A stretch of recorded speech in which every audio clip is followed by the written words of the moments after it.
नमस्कार दोस्तों। आज की कहानी का नाम है कर भला तो हो भला। आशा करता हूं आज की कहानी आपको पसंद आएगी।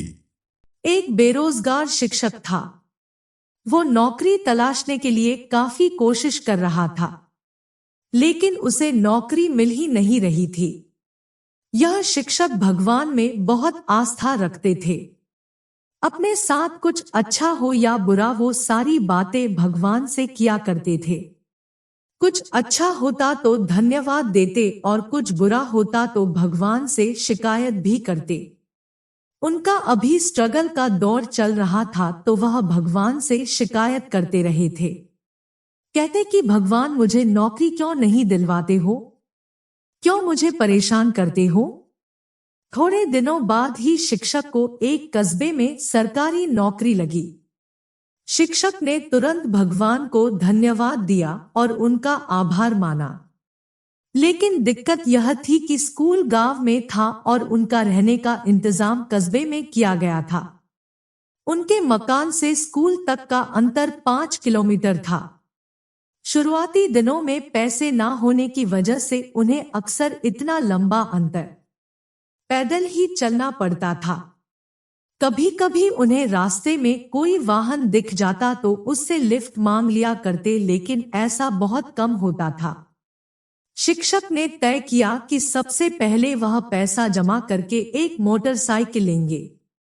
उन्होंने बड़ी करकसर करके पाई पाई जोड़ करके कुछ ही महीनों में मोटरसाइकिल लेने के लिए पैसे जुटा लिए और एक अच्छी सी मोटरसाइकिल खरीदी। अब उनका जीवन थोड़ा आसान हो गया। उन्होंने फिर से भगवान को धन्यवाद दिया। उन्हें अपना पुराना समय अच्छे से याद था। उन्हें इतनी दूर तक चलने की तकलीफ भी याद थी। इसलिए वह स्कूल आने के समय और वापस घर जाने के समय हमेशा किसी ना किसी जरूरतमंद को अपनी मोटरसाइकिल पर बिठाकर लिफ्ट दिया करते थे।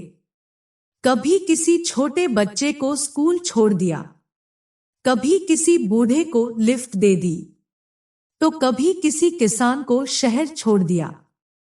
इस तरह से शिक्षक आ रहे हो या जा रहे हो, कोई ना कोई उनके पीछे बैठा ही मिल जाता था। लोग उनकी बाइक को अब दूर से ही पहचानने लगे थे, क्योंकि हर कोई जानता था कि अगर उनकी बाइक आते दिख गई तो लिफ्ट जरूर मिल जाएगी। लोगों की मदद करके शिक्षक को भी बहुत अच्छा लगता था। एक दिन शिक्षक स्कूल खत्म करके अपने घर को जा रहे थे। उस दिन कुछ ऐसा हुआ कि उनसे लिफ्ट मांगने वाला कोई भी नजर नहीं आया। आधे रास्ते तक पहुंचने पर एक आदमी ने उनसे लिफ्ट मांगी। शिक्षक ने तुरंत उस आदमी को बिठाने के लिए अपनी बाइक रोक दी। उस आदमी को बिठाकर शिक्षक अपने रास्ते चल पड़े। थोड़े दूर सुनसान जगह आने पर उस आदमी ने शिक्षक के पीठ पर चाकू रखा और उनसे कहा, अब यह बाइक मैं चला लूंगा, आप नीचे उतर जाइए और मेरा पीछा मत कीजिएगा। शिक्षक को लगा आज तो बुरा फंस गया। फिर भी शिक्षक ने कहा, दोस्त, तुम चाहे तो यह बाइक ले लो, जहां जाना है चले जाओ, लेकिन इस बात का जिक्र कभी किसी से मत करना, क्योंकि इस रास्ते पर वैसे ही बहुत कम लोग गाड़ियों से जाते हैं और उनमें से भी बहुत कम लोग किसी को अपने साथ बिठाते हैं। अगर इस बात का पता लोगों को चल गया तो वे दूसरों को लिफ्ट देना बंद कर देंगे। उन लोगों का एक दूसरे पर से भरोसा उठ जाएगा। मैं भी इस बात का जिक्र किसी से नहीं करूंगा। शिक्षक की बातें सुनकर एक बार तो उस लुटेरे का दिल भी पसीज गया, लेकिन फिर उसने सोचा कि मैं कहां इसकी बातों में आ रहा हूं। उसने बाइक ली और वहां से चलता बना। शिक्षक जैसे तैसे फिर पैदल चलकर अपने घर तक पहुंचा और घर पहुंचकर भगवान से शिकायत करने लगा, क्या भगवान फिर से मुझे वहीं पर लाकर खड़ा कर दिया? शिक्षक उस रात बिना खाना खाए ही सो गया। सुबह शिक्षक जब नींद से जागा तो उसने देखा कि उसकी मोटरसाइकिल उसके आंगन में खड़ी है और उस पर एक चिट्ठी चिपकी हुई है।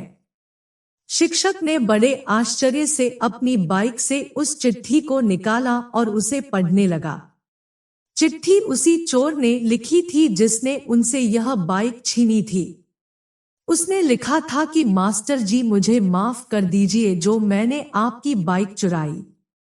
यह बाइक तो कोई सेलिब्रिटी की तरह है।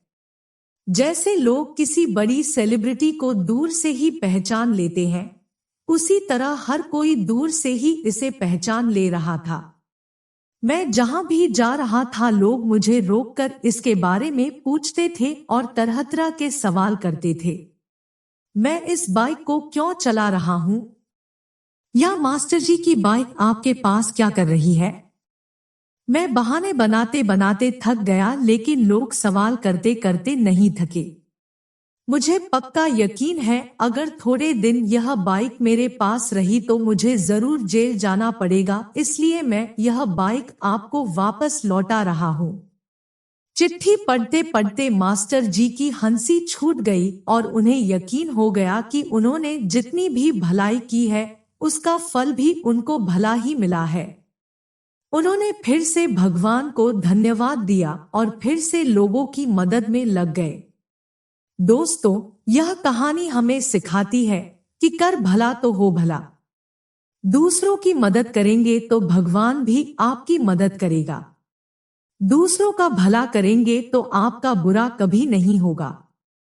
अगर आपको हमारा ये वीडियो पसंद आया हो तो इसे लाइक करें, शेयर करें और कुछ सुझाव देने हो तो कमेंट करें तथा हमारे YouTube चैनल GRP वीड को सब्सक्राइब करें।